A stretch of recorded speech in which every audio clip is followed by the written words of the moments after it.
Ja fa un parell de setmanes que vam abandonar el tema dels monstres, hem parlat de menjar, hem parlat de pa amb tomàquet. La setmana passada vam analitzar la figura de la vella Quaresma amb en Jair Domínguez. Sí, senyor. Aquella sí, vella senyor. amb 7 cames, que crec que vam dir que se n'hi arrencava una cada dia. Volíem dir una cada setmana. Una cada setmana, exacte. Escolta, no vindrà de 7 dies, amunt, 7 dies avall. No. En principi, no. I de totes maneres ens és una mica igual. Quan se li rengui el cas, que se li renguin. És passat. És I nosaltres, passat. Nosaltres som gent de futur. Sí, senyor. Sí, senyor. I avui toca parlar no d'una bèstia, sinó d'un animal. Un animal que coneixem tots. Avui, el dofí. Solamente lo he comido igual en Cervera. Doncs a Cervera no sé si el preparen, però en un altre lloc de Catalunya sí que en fan. Què tenen a veure els dofins amb el folklore català? Calleu i deixeu que us ho expliqui. A simple vista és un animal poc conegut a Catalunya, no? Estem d'acord amb això? Sí, no se'n veuen gaires. No, potser Sant Carles de la Ràpita, on els pesquen i els fan passar per tonyina, però jo no ho he dit, això. Jo no ho he dit, això. ¿Usted es imbécil? Passem al tema ràpidament. Ara ja tenim totes les confraries de pescadors de Sant Carles de la Ràpita venint cap aquí amb les barques. No, perquè la gent que pesca els dofins són furtius. Le cortan el cuello, I lo lo desangran. Quin cuello? Clar, Si no escolten la ràdio, els furtius. Si els dofins no tenen coll. No. Això per començar. Primer, heu de saber d'on venen els dofins. Els dofins eren persones abans de ser dofins. Ho sabíeu, això? No. Concretament uns pirates catalans que van intentar vendre a Dionís com a esclau.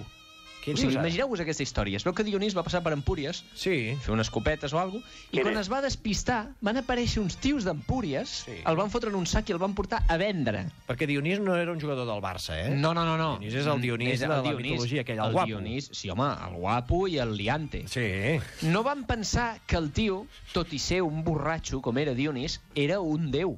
Clar. ¿Qué me hablas? I què va fer ell? Des de dins del sac els va transformar en dofins.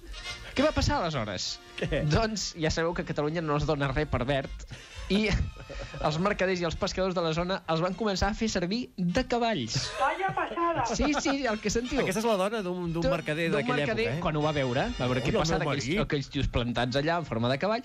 Tu et plantaves a la vora del mar, xiulaves i venia un dofí i et portava a pescar. Com un taxi. Allá abajo, enfrente de... Bueno, casi pegando a la playa. On estiguessis tu. A la parada de dofins. A la parada de dofins mar, Sí. però a diferència del taxi, els dofins sabien on havies d'anar. Tu deies, anem a pescar, i el tio et portava. Tu digue-li a un taxista, anem a pescar, a veure quan triga a trencar-te la cara.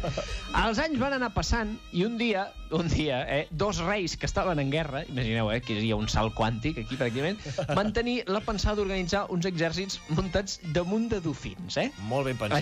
Així, el tio que quedés ferit cauria a l'aigua i s'ofegaria. I no seria com a terra, on et curaves i tornaves de seguida a la guerra sobre el cavall. Imagina't la ment corrupta dels reis d'aquella època. Total, que van encarar-se dos exèrcits i van fer una batalla molt forta. Definitiva, tots els dofins morts.